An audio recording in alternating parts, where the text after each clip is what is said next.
Hare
अष्टोत्तरशत Shrimad Krishna कृपा श्रीमूर्ति अभय चरणा रविंद्र भक्ति वेदांत स्वामी श्रील प्रभुपाद की जय। ओम विष्णुपाद परमहंस परिव्राजकाचार्य अष्टोत्तरशत श्रीमद् कृष्ण कृपा श्रीमूर्ति भक्ति सिद्धांत सरस्वती ठाकुर गोस्वामी महाराज श्रील प्रभुपाद की अनंत कोटि वैष्णव वृंद की इस्कॉन गुरु वृंद की श्री रूप श्री सनातन दास रघुनाथ भट्ट रघुनाथ गोपाल भट्ट जीव गोस्वामी शरण गोस्वामी की नामाचार्य श्री हरिदास ठाकुर की प्रेम से कहो श्री कृष्ण चैतन्य प्रभु नित्यानंद श्री अद्वैत गदाधर श्रीवासदि गौर भक्त वृंद की समेत भक्त वृंद की उपस्थित भक्त वृंद की श्री श्री गुरु गौरांग की निताई गौर प्रेमानंद ग्रंथरा श्रीमद् भागवत महापुराण की। ओम नमो भगवते वासुदेवाय। ओम नमो भगवते वासुदेवाय। ओम नमो भगवते वासुदेवाय। ओम नमो भगवते वासुदेवाय। ओम नमो भगवते वासुदेवाय। ओम नमो भगवते वासुदेवाय। नारायणं नमस्कृत्य नारायणं नमस्कृत्य नरं चैव नरोत्तमं नरं चैव नरोत्तमं देवीं सरस्वतीं व्यास देवीं सरस्वतीं व्यासं ततो जयामुदीरये ततो जयामुदीरये। नष्टप्रायेषु अभद्रेषु नष्टप्रायेषु भद्रेषु नित्यं भागवत सेवया नित्यं भागवत सेवया भगवतीरुत्तमश्लोके भगवतीरुत्तमश्लोके भक्तिर्भवती नैष्ठिकी। भक्तिर्भवति नैष्ठिकी।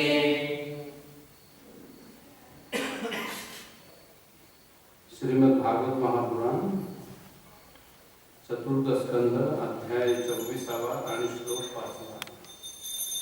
हिंदीतच बोलायचं.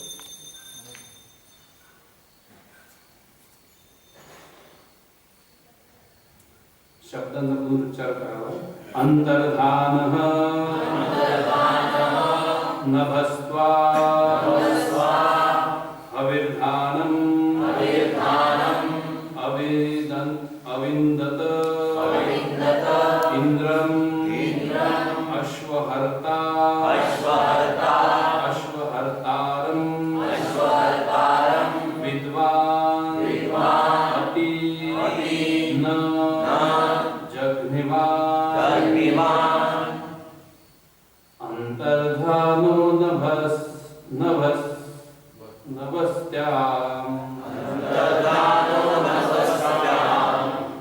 हविर्धान नविन्दित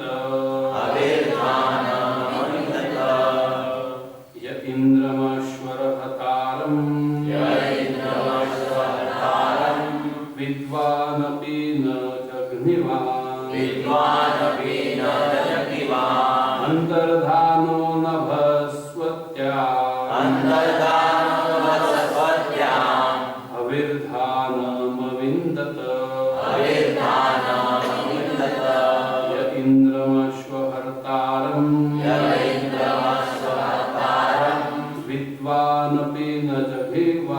विद्वानपि न जघ्निवान् अंतर्धानो नभस्वत्याम् हविर्धानमविन्दत य इन्द्रमश्वहर्तारम् विद्वानपि न जघ्निवान् अंतर्धानो नमस्वत्याम् हविर्धानमवन्दितः इंद्रमश्वहर्तारम्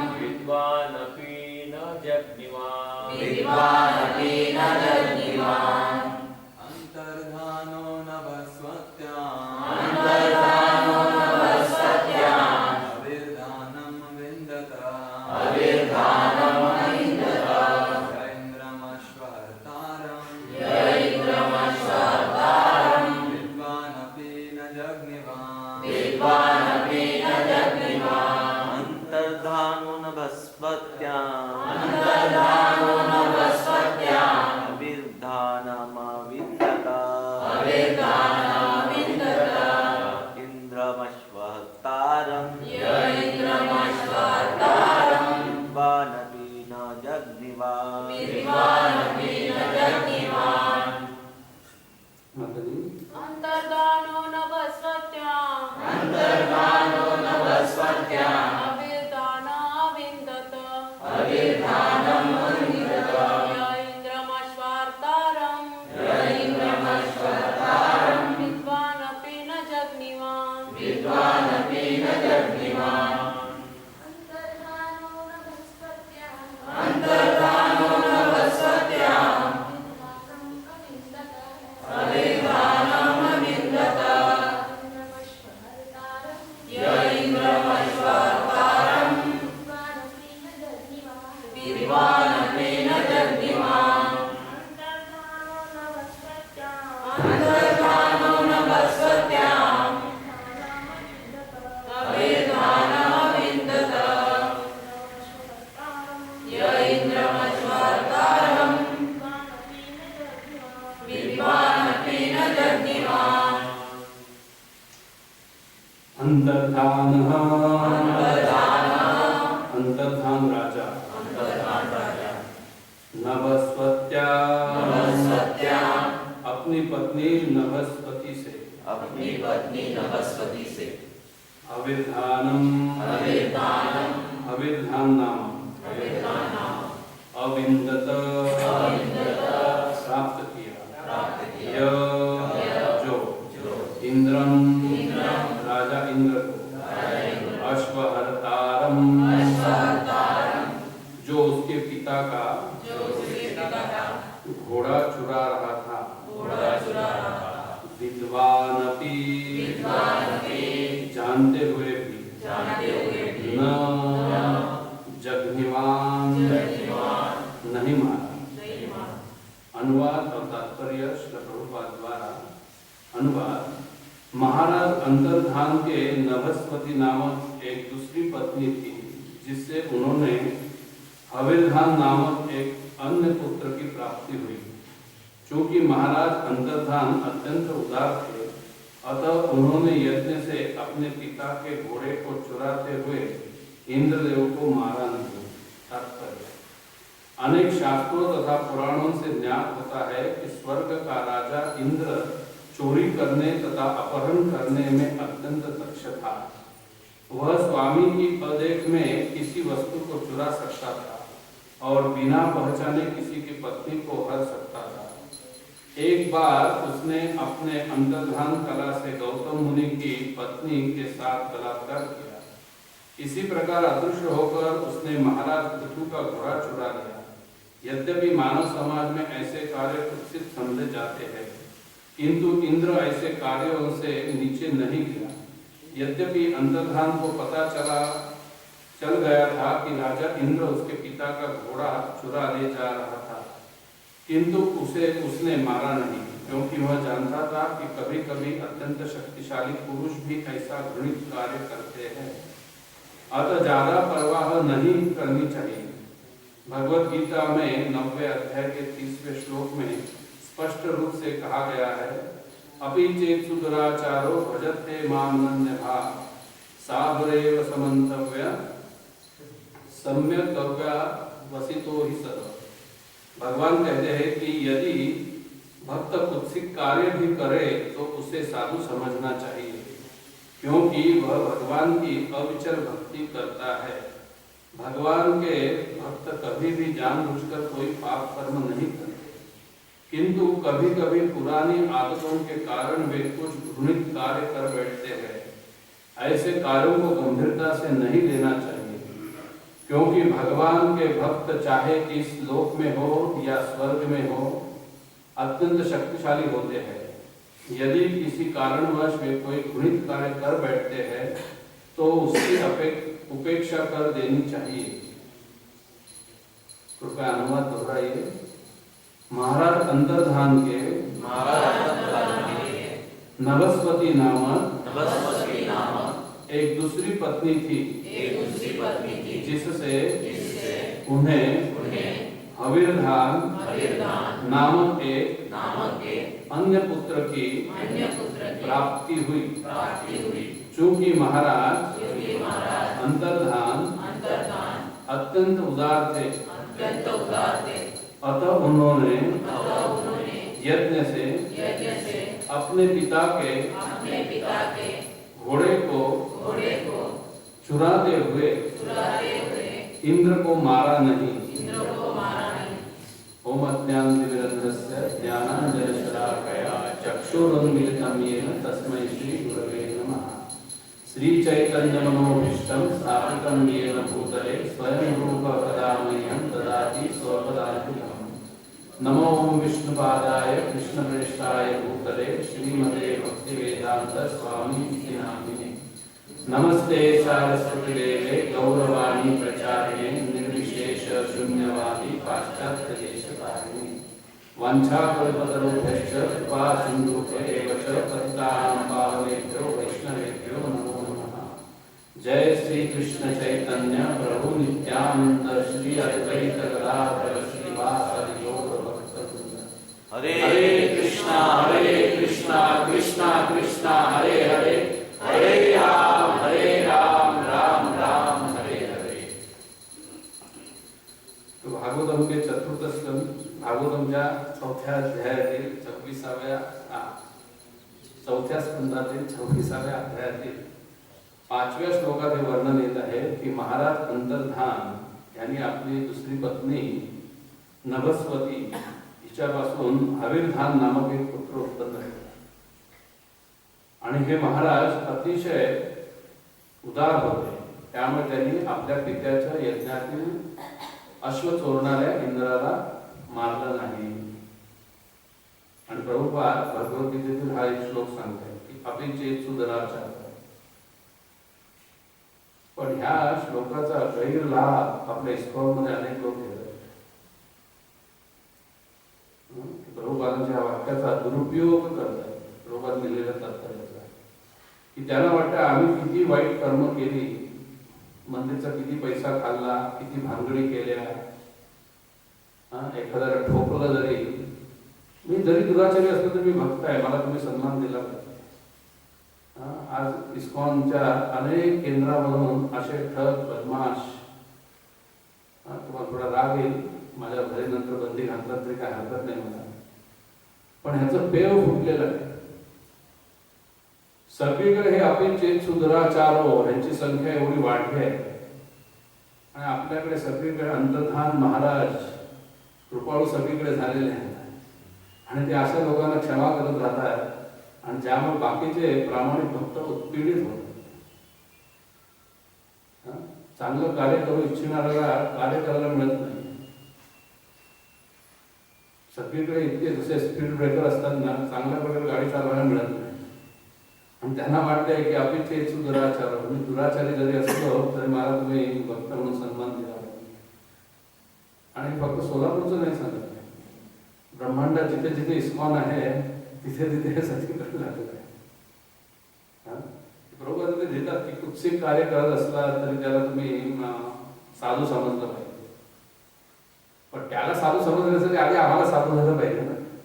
आम्ही साधू नसल्यामुळे आम्ही त्याला साधू म्हणून ओळखू शकत नाही। ठीक आहे, एखाद्याकडनं बरोबर लिहितात की त्याच्या मागील वाईट कर्मांमुळे त्याच्याकडनं अशी घटना घडते, पण एखादी घटना घडल्यानंतर त्यांनी त्या घटनेची पुनरावृत्ती करू नये। पुनरावृत्ती जर त्यांनी केली नाही तर त्याला सर्व समाज क्षमा करेल, पण परत परत त्याच चुका करतोय आणि परत परत जाऊन कुठल्या तरी महाराजांचा आश्रय घेतोय आणि मग त्या महाराजांच्या दबावाखाली बाकीच्या सगळ्या भक्तांना त्याच्यापुढे झुकावं लागतं आणि मग ही फार क्लेशकारक स्थिती होते। आपल्याला आपली भक्ती, स्वतःची भक्ती टिकवणं सुद्धा कठीण होतं। तर आपण सगळ्यांनी सावध राहिलं पाहिजे की आपल्या हातनं अशी दुर्घटना घडू नये, यासाठी आपण विशेष लक्ष ठेवलं पाहिजे। प्रभुपादांच्या वेळेला प्रभुपाद नाही त्रास होताच, प्रभुपाद विदेशी लोकांना प्रचार करायचे, कृष्ण बलराम नदीच्या परिक्रमेच्याच ठिकाणी ब्रह्मचारी माधवी लोकांना पकडायचे आणि जबरदस्ती करायचे. प्रभुपादांना दोघांना बोलून घ्यावं लागायचं, खोलीत घ्यायचे, त्यांना समजवायचे, प्रचार करायचे की तुम्ही गोऱ्या चांबडीचे विदेशी लोक आहेत, तुम्हाला हे सगळे इंद्रिय निग्रह करणं फार कठीण आहे. पण असं व्यभिचार करू नका, विवाह करा. विवाह करून तुम्ही उत्तरदायित्व स्वीकारा त्या स्त्रीचं आणि तिच्यापासून होणाऱ्या मुलांचं.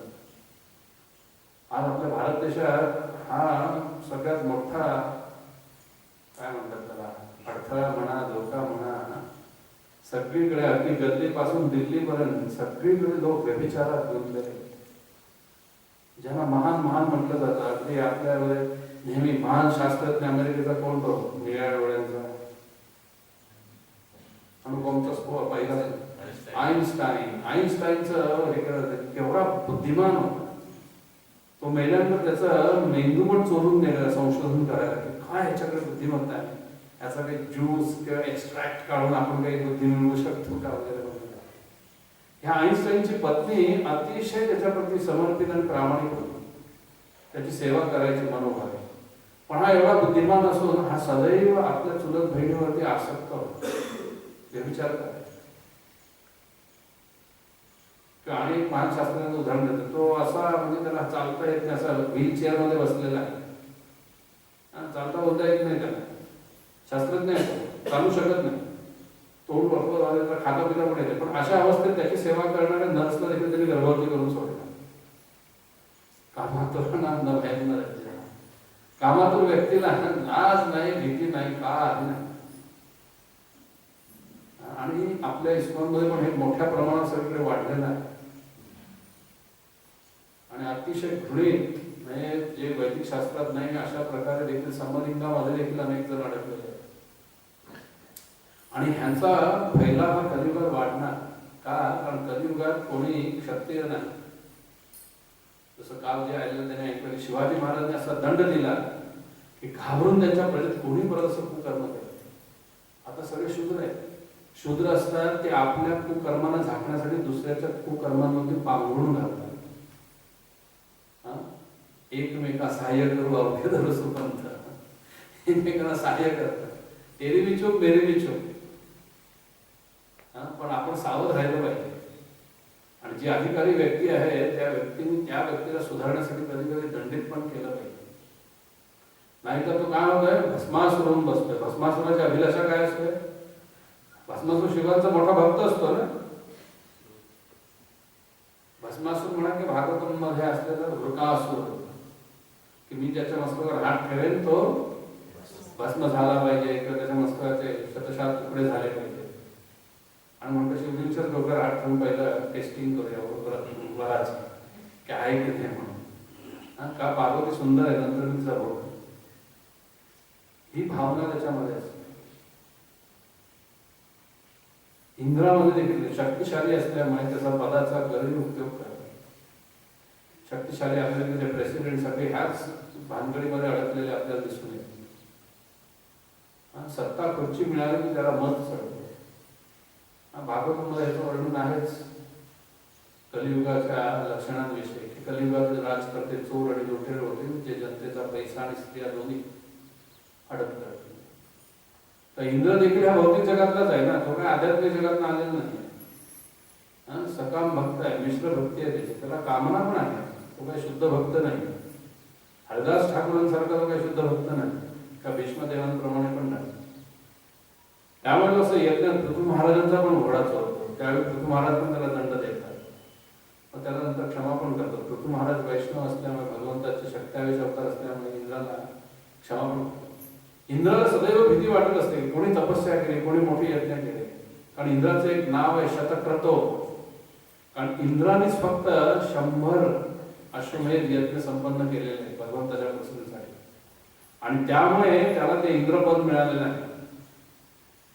आणि त्यामुळे तो सदैव ह्याच्यात असतो की कोणी दुसरा जर 100 यज्ञ केला तर माझी भजी रिकामी होणार. म्हणून तो सदैव दुसऱ्यांच्या ह्याच्यात अडथळे घालत असतो. स्वर्गातील ज्या वेश्या आहेत अप्सरा त्यांना सदैव तो ह्या ऋषी मुनींच्या तपस्या भंग करायला पाठवत असतो. आणि त्याला जाणत नसतं, तो माहीत पडत नाही की हा मनुष्य का एवढी तपस्या करतोय, कोणी तपस्या करायला लागलं की त्याला वाटतंय की हा माझा आता सत्ता भ्रष्ट करणार. राजकारणात सगळं असंच चाललेलं असतं. दुसरा चांगलं काम करायला लागलं की पहिल्या वेळेला भीती वाटते की मला सत्ता भ्रष्ट करणार. आणि त्याचे सगळ्यात मोठं हत्यार आहे की त्याच्यावरती एक सुंदर स्त्री सोडून देणे. त्याच्या नादी लागलं की ह्याचं पतन निश्चित आहे. बघा, जे भक्त नाही आहे, जे अगदी ठार कर्मी आहे, त्या राजकारणात पण माहिती आहे की एखाद्याला पतन घडवायचं तर त्याच्यासाठी हा मायाचा प्रयोग आहे. पण आम्ही भक्तीत दररोज ऐकतोय की भगवंताची शक्ती माया फार प्रबल आहे, तरी आम्ही काय मला काय करणार आहे, मी एकदम हुशार आहे. तसं आपल्याला मंदिरात प्रसाद देखील दिला जातो. आपण काय करतो, लगेच खायला सुरू करतो ना. प्रसाद मिळाला कुठं आदेश आहे, प्रसाद मिळाला. पण मी एकदा पाहिलं पुण्याला नवीन मंदिरमध्ये आषाढीच्या आधी सगळे ते जातात ना पदयात्रेला. तर असेच काही खेड्यातले खेडूत आले होते शेतकरी. इथं दर्शन घेऊन नंतर पुढे ते पंढरपूरला जाणार होते. तर त्यांना अशा मोठ्या द्रोणमधनं पुलाव आणि कढी वाटत होते. तर तो प्रत्येक बातमी बघितलं की तुम्ही म्हणाल ना, अडाणी माणूस दिसतोय आपल्याला, पण तो ज्या पद्धतीने हातात द्रोण घेण्यावर असा तो मस्तका लावून ज्या भावनेत तो खात होता, तर त्या ठिकाणी काही भक्त होतो उभे तेव्हा म्हणतात की ह्या लोकांची भावना बघा प्रसाद खाते वेळी किती आहे, की ते अगदी भावविभोर होत होते तो प्रसाद घेते वेळी. आणि आम्ही मात्र आमच्या ताटात हा पदार्थ कमी पडला, तो कमी पडला, ही भावना आहे. आम्ही कधी असं तो असा लावून अगदी म्हणजे ते प्रत्येक जण एकमेकांना म्हणायचे की विठ्ठलाची केवढी कृपा आहे, पहा किती सुंदर प्रसाद आम्हाला मिळाला. आमच्यात होत नाही का, कारण अतिपरिचय आहे. आम्ही रोजच प्रसाद खातो. आपल्या पानात जरी 8 पदार्थ वाढलेले असते आणि चुकून समजा एखादा रसगुल्ला समोर त्याच्या पानात जास्त असला, आपल्या 8 पदार्थांकडे लक्ष नाही आहे, त्याच्या पानातले 1 रसगुल्ल्याकडे जास्त लक्ष आहे. अरे त्याला का जास्त दिला, माझ्या पानात का नाही, मी एवढा सिनियर आहे, मी एवढी सेवा करतो. ही सुद्धा एक दुराचाराचीच भावना आहे आमच्या हृदयामध्ये. तर इंद्राने एकदा गौतम ऋषींच्या पत्नीशी पण असंच हे केलं होतं. रामायणामध्ये त्याचं वर्णन होत आहे की तिचं नाव काय आहे, अहल्या. हल्ले याचा अर्थ कुरूपता. कुरूपपणाला हल्ले म्हणतात. आणि जिच्यामध्ये कुरूपता नाही तिला अहल्या म्हणतात. आणि इतकी सुंदर कन्या ब्रह्मदेवाने निर्माण केलेली असते आणि त्याला काळजी असते की हिचा आता सांभाळ कसा व्हावा. म्हणून ते आपले गौतम मुनी यांना सांगतात की तू ही सुरक्षित ठेवू शकतोस, ही तुझ्या आश्रम मध्ये ठेव. आणि अनेक वर्ष अहल्या तिथे निवास करते, त्या गौतम ऋषींची सेवा पण करत असते. त्यांचा अनेक विवाह वगैरे झाले नसते. पण एक ब्रह्मचारी आश्रम मध्ये एक सुंदरी पण आहे आणि आपल्या गुरुच्या आदेशानुसार गौतम ऋषी तिची देखभाल करत असतात आणि ती पण ब्रह्मदेवाच्या आदेशाप्रमाणे उत्तम प्रकारे आश्रम सेवा करत असते. दोघांच्या मध्ये कुठल्याही प्रकारे कामाकर्षण झालेलं नसते. पण ही इतकी सुंदर बनवलेली आहे की स्वर्गात अजून त्यावेळेला इतकी सुंदर निर्मिती झालेली नव्हती. त्यामुळे इंद्र सदैव मनात चिंतन करत असतोय की मला ही पाहिजे. पण तो बोलून दाखवत नाही कोणाकडे, पण मनात सदैव ध्यायतो विषयांचा, सदैव विषय वाचण्याचं ध्यान करत असतो. आणि पुढे बराच काळ गेल्यानंतर गौतम ऋषींवरती प्रसन्न होऊन ब्रह्मदेव म्हणतायत की हे गौतम मुनी, तुम्ही ह्या अहिल्याशी विवाह करा. त्यांच्या आदेशाप्रमाणे अहिल्याशी ते विवाह करतात. आता विवाह झालाय म्हटल्यावर ते आता तर इंद्र अतिशय उत्पीडित होत की एकदा माणूस कामाच्या अधीन गेला की त्याला कशाची लाज वाटत नाही, भीती वाटत नाही, काही नाही. तो त्या प्राप्तीसाठी काय वाटेल ते करू इच्छितो. आणि गौतम मुनी एक दिवस आश्रमात नाही पाहिल्यावर इंद्र गौतम मुनींसारखं रूप धारण करून येतो. अहल्याला माहिती आहे की हा आलेला आपला पती नाही आहे, पण ती पण कामाकर्षित होते इंद्राप्रती आणि इंद्र कामाचार करतो आणि तिला धन्यवाद देतो. गायत्री म्हणते तू लवकर जा, नाही तर माझा पती येईल. जसा तो आश्रमात पळून जायला बघतो त्याच वेळेला गौतम ऋषी स्नान करून हातामध्ये यज्ञाला लागणाऱ्या समिधा वगैरे घेऊन येतात. अतिशय तेजस्वी प्रज्वलित अग्नी समान दिसत असतात. कामी व्यक्तीकडे तेज नसतं. पण जसं माझे गुरु महाराज राधानाथ स्वामी महाराजांचा फोन आला आणि त्यांनी इतकं सुंदररित्या केवळ 2-3 मिनिटच फक्त उपदेश केला, पण त्यानंतर जी संतुष्टता मिळाली ना, त्या रात्री मी झोपलो. दुसऱ्या दिवशी सकाळी 8 वाजता लोकांनी दरवाजे ठोकून उठवले. जे भेटायला आलेले त्यांनी दरवाजा वाजवला. अरे काय अजून झोपलेला तुम्ही 8 वाजता? म्हणजे काय, आपल्या हृदयातील दुःख, हृदयातील असंतुष्टता आहे ते साक्षात्कारी गुरु फक्त दूर करू शकतात. म्हणून आपण काय प्रार्थना करतो पहिल्यांदा, ओम अज्ञानतिमिरान्धस्य ज्ञानाञ्जनशलाकया चक्षुरुन्मीलितं येन तस्मै श्री गुरवे नमः. की माझा जन्म अज्ञानरूपी अंधकारात झालेला होता आणि माझ्या गुरुदेवाने कृपावश ज्ञानरूपी अंजन माझ्या डोळ्यामध्ये घातलं. काजळ घालतात, काजळ म्हणजे काय, अंजन. तर असं अंजन की ज्ञानरूपी अंजन माझ्या डोळ्यामध्ये त्यांनी घातलं आणि त्यामुळे मला दिव्य ज्ञान मिळालं. किंवा ज्ञानरूपी अंजनामुळे मला ज्ञानरूपी प्रकाश प्राप्त झाला. केवळ गुरु करू शकतात. गुरुच्या कृपेमुळेच सर्व काही प्राप्त होऊ शकतं. गुरु म्हणजे हा नव्हे कोण तबला वाजवायला शिकवला किंवा कोणी स्वयंपाक करायला शिकवला. ह्या सगळ्या भौतिक गोष्टी आहेत. टीव्ही दुरुस्ती करायला देखील गुरु लागतो. बँकेत काही काम करायचं असेल देखील गुरु पाहिजे. मेडिकल सायन्स शिकण्यासाठी देखील एक गुरु पाहिजे. पण हे सर्व गुरु आहेत, शिक्षक आहेत की जे आम्हाला काही ना काही ज्ञान प्रदान करतात. ज्याप्रमाणे माता आणि पिता हे सुद्धा आपले प्रारंभिक गुरु आहेत जे आम्हाला पहिल्यांदा प्रशिक्षण देतात. पण ज्ञानाचं शिक्षण जे दिव्य ज्ञानाचं, आध्यात्मिक ज्ञानाचं शिक्षण आत्मसाक्षात्कारी गुरुच देऊ शकतात. आणि असे गुरु जे परंपरेमधनं येतात, जी श्रीकृष्णांपासून प्रारंभ होतो. असे आपल्या देशामध्ये अनेक गुरु आहेत. गुरुना काही कमी नाही. प्रत्येक गावातनं तुम्ही ज्या बसमधून येता त्या प्रत्येक ठिकाणी तुम्हाला एकतरी बोर्ड दिसेल, अमक्या अमक्या स्वामीची समाधी इकडे आहे. प्रत्येक गावामध्ये तुम्हाला भेटेल कोण ना कोण स्वामी नाही तर गुरु. पण तो असा गुरु असला पाहिजे की जो तुम्हाला भगवंताचा साक्षात्कार करून, कुठे तुम्हाला दुखणं झालंय ते ठीक केला, गरिबी होती ती त्यांनी दूर केली, नावाची प्रतिष्ठा वाढवून दिली, हे गुरु नाही. गुरु म्हणजे केवळ जो भगवंताचा साक्षात्कार करून देतो. आणि अशा गुरुकडे जाण्यासाठी भगवान श्रीकृष्ण स्वतः उपदेश करतात. गीतेमध्ये सांगतात, तद्विधी प्रणिपातेन परिप्रश्नेन सेवया उपदेक्षन्ति ते ज्ञानम ज्ञानिनस् तत्वदर्शिनः. की तू आत्मसाक्षात्कारी व्यक्तीकडे जा, नम्रतेने त्याला शरण जा आणि परिप्रश्नेन सेवया, की जिज्ञासेने नम्रतेने प्रश्न विचार. असं नाही गुरुला जाऊन आव्हान देऊन आपल्याला कधी मिळणार नाही. अर्जुन सुद्धा आव्हान देत नाही, तो प्रश्न करतो. गीतेमध्ये अनेक त्याने प्रश्न केलेले आहेत आणि त्याच्या प्रत्येक प्रश्नाची भगवान श्रीकृष्णाने अशी उत्तर दिलेली आहेत की त्यामुळे तो संतुष्ट झालेला आहे. पण त्याला सगळं सांगतात, पण शेवटी काय सांगतात की हे सांगितलेलं आहे त्याप्रमाणे तू कर. ह्या मार्गाने गेलास तर असं फळ प्राप्त होईल, ह्या मार्गाने गेलास तर असं प्राप्त होईल. मी सांगतो तेच कर असं म्हणत नाही, तुझ्या बुद्धीने तू ठरव. पण अर्जुन बुद्धिमान असल्यामुळे अर्जुन म्हणतोय करिष्ये वचनम तव, तुमच्या वचनानुसार करेन. आणि त्यामुळे अर्जुन युद्धामध्ये यशस्वी होतो.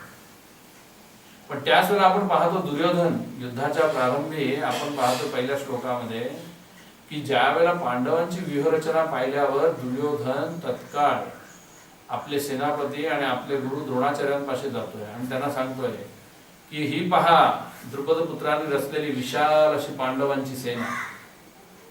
आणि त्याला तो खोचकपणे सांगू इच्छितो की तुम्ही शिकवलेल्या शिष्याने बनवलेली आहे. त्यांना तो थोडासा दोष देतो आणि त्या ठिकाणी त्याचा आपण राजा आहे आणि हा सेनापती आहे हा भाव असतो. आणि तो त्याला गुरुला आदेश देतो की तुम्ही पाहिलेली विशाल सेना पहा आणि कुठल्याही प्रकारे काय म्हणतात कच खाऊ नका, कोणत्याही प्रकारे काम चुकारपणा होता कामा नाही. की युद्धामध्ये तुमचे शिष्य समोर आहेत म्हणून तुम्ही कच खाऊन काही करता कामा नाही. तो गुरुला आदेश द्यायला जातो. आणि त्याच वेळेला आपण महाभारतात पाहतो की ज्यावेळेस समोर सगळी कौरवांची विशाल सेना पाहिल्यावरती युधिष्ठिर महाराज आपले कवच कुंडल कवच वगैरे जे आहे ते काढून ठेवतात, युद्धाचा वेश काढून ठेवतात, सगळी शस्त्र काढून ठेवतात आणि अनवाणी पायाने चालत कौरवांच्या सेनेकडे जातात. सगळ्यांना आश्चर्य वाटलं, हा हे सगळं सोडून हा इकडे पुढे चालत जायला लागलेला आहे. आणि त्या ठिकाणी तो जातोय आणि भीष्म देवांना जाऊन त्यांचे चरण स्पर्श करून त्यांचा आशीर्वाद घेतोय आणि त्यांना विनंती करतोय, कृपया मला युद्धाचा आदेश द्या. दुर्योधन काय करतोय, युद्धासाठी आदेश देतोय गुरुला. आणि युधिष्ठिर जाऊन त्याला प्रणाम करतोय, म्हणतोय की युद्ध करण्यासाठी कृपया मला आदेश द्या. आणि त्यावेळी भीष्मदेव म्हणतात की तू जर या ठिकाणी आशीर्वाद घ्यायला आला नसतास तर मी निश्चित तुला श्राप दिला असतास की तू युद्धामध्ये पराभूत होशील म्हणून. पण तुझी नम्रता आणि तुझं प्रेम प्रदर्शित करण्यासाठी ह्यासाठी आलास आणि आदेश मागितलास, त्यामुळे माझे आशीर्वाद आहे की तू युद्धात विजयी होशील. पहा, जे विरोधी पक्षात उभे आहेत ते आपल्या विरोधकाला आशीर्वाद देत आहेत, तू युद्धात विजयी होशील. आणि त्यानंतर ते द्रोणाचार्यांकडे जातात, शस्त्रविद्या शिकवणाऱ्या गुरूंकडे. त्यांनाही जाऊन त्यांचे चरण स्पर्श करून म्हणतात की कृपया मला युद्धाचा आदेश द्या. त्या द्रोणाचार्यही त्यांना विजयी भव हाच आशीर्वाद देतात. आणि त्यानंतर ते कृपाचार्यांकडे जातात, त्यांचेही चरण स्पर्श करतात आणि त्यांच्याकडे युद्धाचा आदेश मागतात. आणि त्यामुळे तिन्ही वरिष्ठ त्याच्यावरती प्रसन्न झालेले असतात. भले ते आता कौरवांचं अन्न आणि कौरवांचं धन घेत असल्यामुळे कौरवांच्या बाजूने उभे आहेत, शरीराने कौरवांच्या बाजूने आहेत, पण हृदयाने पांडवांच्या बाजूने. केवळ दुष्ट दुर्योधनाला प्रसन्न करण्यासाठी त्याच्यासाठी युद्धाला ते उभे आहेत त्याच्या बाजूने, पण आशीर्वाद युधिष्ठिर महाराज आणि पांडवांना दिलेले. तर ह्या ठिकाणी आपण भेद जाणू शकतो की दुर्योधन हा गुरुला आदेश द्यायला गेलेला आहे, त्यामुळे तो आपल्या कार्यामध्ये अयशस्वी होतो. आणि युधिष्ठिर आशीर्वाद घ्यायला गेलेला आहे. गुरुकडे जाऊन नम्रतेने ज्यावेळी असा प्रकारे कोणी आशीर्वाद घेतो त्यावेळी त्याला सर्व काही प्राप्त होत असते. पूर्वी गुरुकुलामध्ये विद्यार्थी जात आणि त्यावेळेला गुरु त्याला आज्ञा देत असत, त्याप्रमाणे ते विद्यार्थ्यांना सेवा करावी लागायची. आपण पाहतो शास्त्रामध्ये मोठे मोठे चक्रवर्ती सम्राट यांचे राजपुत्र पण गुरुकुलात जात, पण त्या ठिकाणी मी राजपुत्र आहे, मला काय काय फॅसिलिटीज ठेवल्या तिथे आश्रमात, असं विचारत नसत. आधी राजा चक्रवर्ती असायचे, मुलाचे आपले उपनयन संस्कार केल्यानंतर त्याला लांबूनच पाठवत की ह्या गुरुकडे तुला जायचंय शिकायला. राजा तिथे भेटायला पण जात नसत किंवा पहिल्यांदा जाऊन विनंती करत की माझ्या पुत्राला तुम्ही शिकवा. त्यावेळी त्या राजकुमारच्या अंगावर सगळी राज ऐश्वर्य काढून घेतली जात असत. एक पंचाकुंडाळा दिलेला असायचा, जे गुरु देईल ते घेऊन राहायचंय त्याने, गुरु जे खायला देईल ते खायचंय त्याने आणि गुरुकडे अध्ययन करायचं. आणि त्या ठिकाणी अतिशय नम्रतेने राजपुत्र असू दे किंवा ब्राह्मण पुत्र असू दे सगळे गुरुकुलामध्ये एकत्र शिकत. आणि दुपारी ज्यावेळी भोजनाची व्यवस्था होत असे त्यावेळेला गुरु पत्नी ज्यावेळी गुरुंना बोलवत असे त्यावेळी गुरु ज्यावेळी येऊन पानावर पहिल्यांदा बसत त्यावेळेला ते आपल्या विद्यार्थ्यांना हाका मारत, प्रत्येकाचं नाव घेऊन त्याला पुकारत. आणि मग गुरुकुलात ते विद्यार्थी सगळे येऊन नम्रपणे पंक्तीमध्ये बसत असत. पण एखाद्या विद्यार्थ्याचं नाव गुरु जर विसरले आणि ते नाव पुकारलं नसेल तर तो विद्यार्थी गुरुकुलातच बसून राहत असेल किंवा जी सेवा सांगितली सेवा करत असेल तो तिकडे भोजनाला येत नसेल. त्या दिवशी तो पूर्ण उपवास करत असेल, का मला गुरुनी पुकारलेलं नाहीये, मी त्या ठिकाणी येणार नाही. ही पण गुरुची आज्ञा समजूनच ते राहत असत. कुरकुर करून तक्रार करून मला तुम्ही बोलवलाच नाही जेवायला वगैरे तक्रार नाही. आणि मग गुरुजी काही सेवा सांगत, गुरुजी सांगितलंय वनात जा आणि ह्या गायींना आज तू चरवून घेऊन ये. तो वनात दिवसभर जाऊन ये. गुरुपत्नीने शिदोरी दिली तर ठीक आहे, नाहीतर वनात जी काही फळं कंदमुळं असेल ती खावी लागत असेल.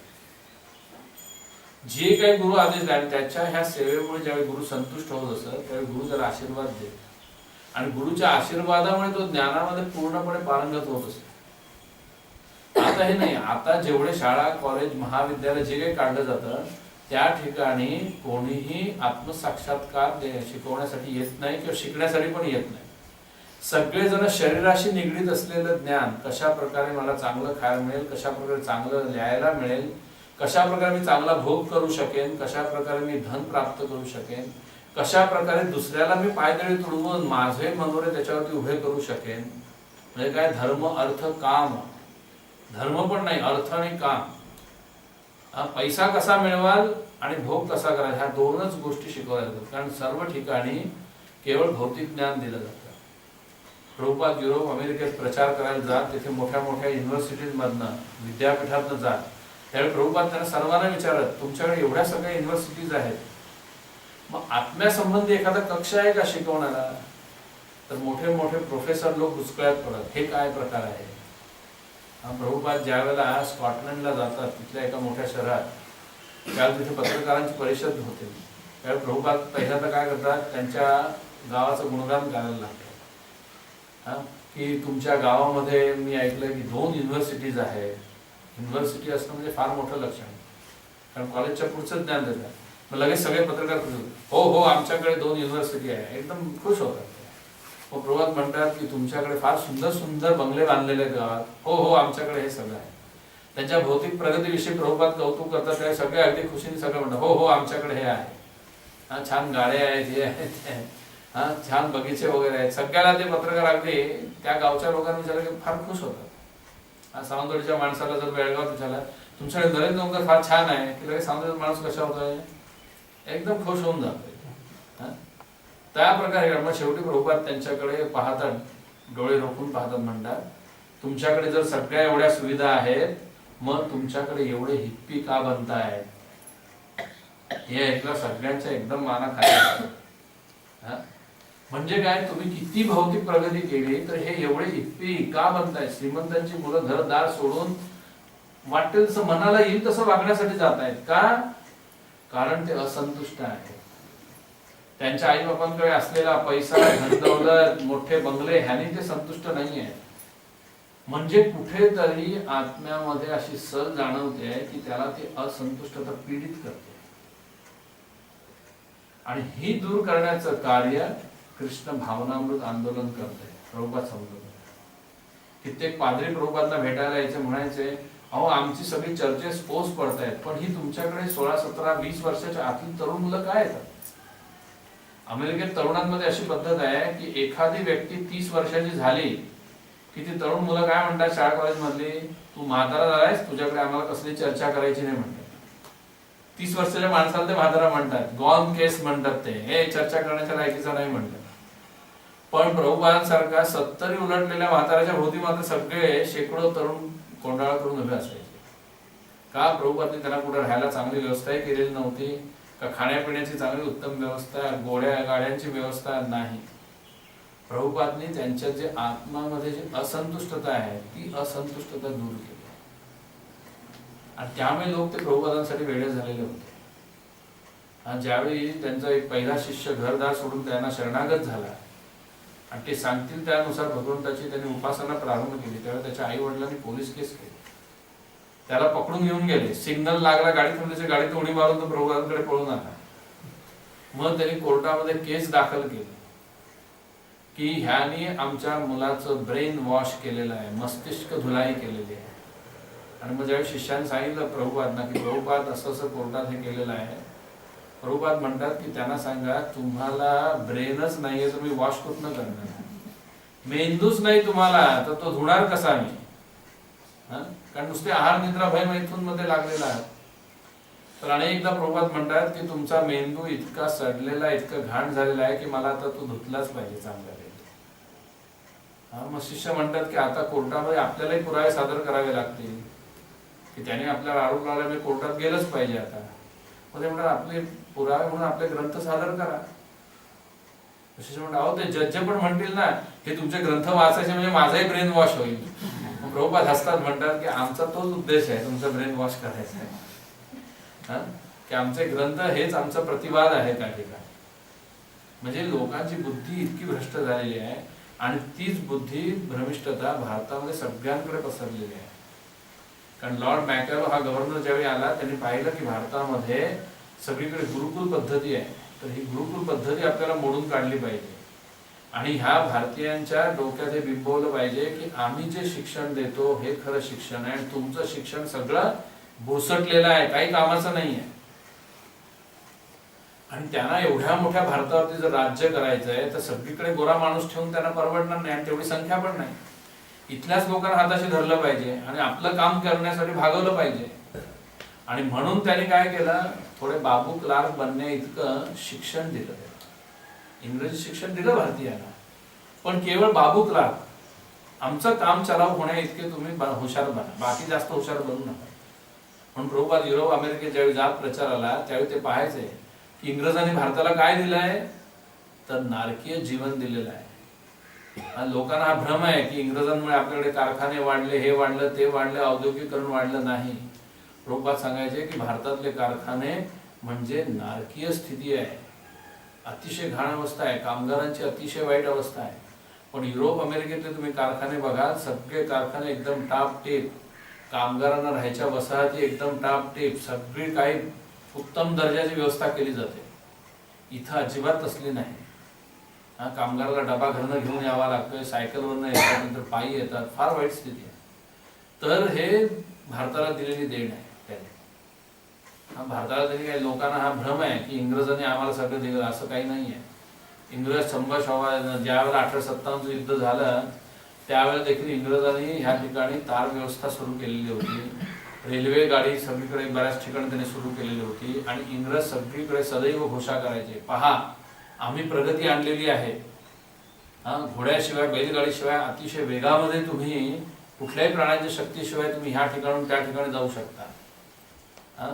दळणवळणाची साधनं आम्ही आणली.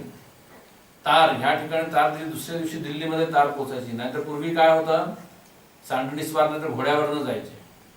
शिवाजी महाराजांच्या वेळात सगळ्यात वेगवान व्यवस्था केलेली होती मिर्झा राजाने. प्रत्येक एकदम बातमी औरंगजेबाला कळली पाहिजे म्हणून त्यांनी प्रत्येक ठराविक अंतरावरती सगळीकडे माणसं नेमलेली आणि तो घोड्यावरनं वेगात दौडत जाणार. तिथल्या माणसाला तो लखोटा देणार, तो तिकडचा लगेच घोड्यावरनं दौडत जाणार, पण घोड्याची मर्यादा आहे तेवढाच तो दौडणार. मग तिथनं तिथे असं करून तो 10 दिवसामध्ये बातमी त्या औरंगजेबापर्यंत पोहोचवत असे. हे सगळ्यात वेगवान. आणि त्याच्यानंतर सगळ्यात वेगवान म्हणजे एकाच माणसाने पानिपतात ज्यावेळी मराठे हरले त्यावेळची वार्ता पुण्याला 8 दिवसामध्ये एका माणसाने आणली घोड्यावर बसून. काय साधी गोष्ट नाही. आपण रेल्वेने जातो फर्स्ट क्लासने, म्हणतो दिल्ली जाईपर्यंत थकलो, तर दिल्लीच्याही पलीकडे पानिपत आहे, तिकडनं तो माणूस 8 दिवस घोडदौड केला. म्हणजे विश्रांती काय घेतला असं विचार करा. विश्रांती जवळजवळ घेतलाच नाही. अर्थात एक घोडा दौडत नाही तो, त्यावेळी रिसाले म्हणून असायचे की प्रत्येक ठिकाणी भाड्याने, जसे भाड्यातले सायकली द्यायचे ना तसे घोडे दिले जायचे की तुम्ही त्यांना काही धन द्यायचं, कुठल्या तो घोडा त्यांना तुम्ही परत बदली करायचा, तुमचा घोडा घेऊन जायचा. तर ठिकठिकाणी ते देखील असायचे. त्याच्यावरून तो 8 दिवसात आला म्हणून त्याला जागिरी दिली पेशव्याने. बरं 8 दिवसात तू बातमी आणून दिल्यास. हे त्याचं सगळ्यात वेगवान कम्युनिकेशन. पण इंग्रज आले तर त्यांनी ह्याच्यापेक्षा वेगवान बनवला आणि त्यांना खूप ह्याचा अहंकार. पण त्यांनी एकदा पाहिलं, महाकुंभमेळा होता अलाहाबाद, त्रिवेणी संगमाला महाकुंभमेळा होता. त्या काळात देखील 5 लाख लोक जमलेले होते. आता तर कोट्यावधी लोकसंख्या आहे. आणि ज्यावेळी इंग्रज अधिकारी बंदोबस्त करणार होते पाहिलं, अरे बापरे एवढे लोक आलेत, काय करतायत, गंगेत डुबक्या मारतायत सगळेजण. त्याला ते काय कळे ना, तो प्रत्येक त्यांनी लगेच, पण इंग्रजांना जी गोष्ट माहीत नसायची ना त्याचं ताबडतोब ते सगळ्या शहानिशा करत असत. माका काय त्याचा म्हणून बसत नसत. त्यांनी प्रत्येक तिथे स्नान करणारे तो आला, कोणी खेडूतच लोक जास्त दिसायचे, कारण त्यांच्या दृष्टीने भारतीय लोक सगळे खेडूतच होते, कारण हे पुढारलेले होते ना इंग्रज तथाकथित शिक्षणामुळे. आणि त्यांनी त्याला विचारला, अरे तू कुठनं आला? तो म्हटला, मी कन्याकुमारीहून आलो. कशासाठी आलास इथे? नाही, पवित्र स्नान करण्यासाठी आलो. अरे पण ह्याच दिवशी तुला कसं काय कळलं पवित्र स्नान ह्या तिथीला आहे, ह्या वाराला येणार आहे? नाही, आमच्या गावात ब्राह्मण आहेत, ते पंचांगवरनं सांगतात की अमक्या अमक्या दिवशी तुम्ही पवित्र स्नान करा, पापमुक्त होणार. मग त्याने आणि चौकशी केला, तुम्ही कुठनं आलात? मी जम्मू काश्मीरहून आलो, मी नागालँड नागप्रदेश मधनं आलो. कोणी म्हटलं मी गुजरातमधून आलो. एवढ्या लांबून लांबून हे लाखो लोक गोळा झाले आणि सगळेजण सांगतायत की आमच्या गावात ब्राह्मण आहे, तो पंचांगावरनं आम्हाला मुहूर्त सांगतो.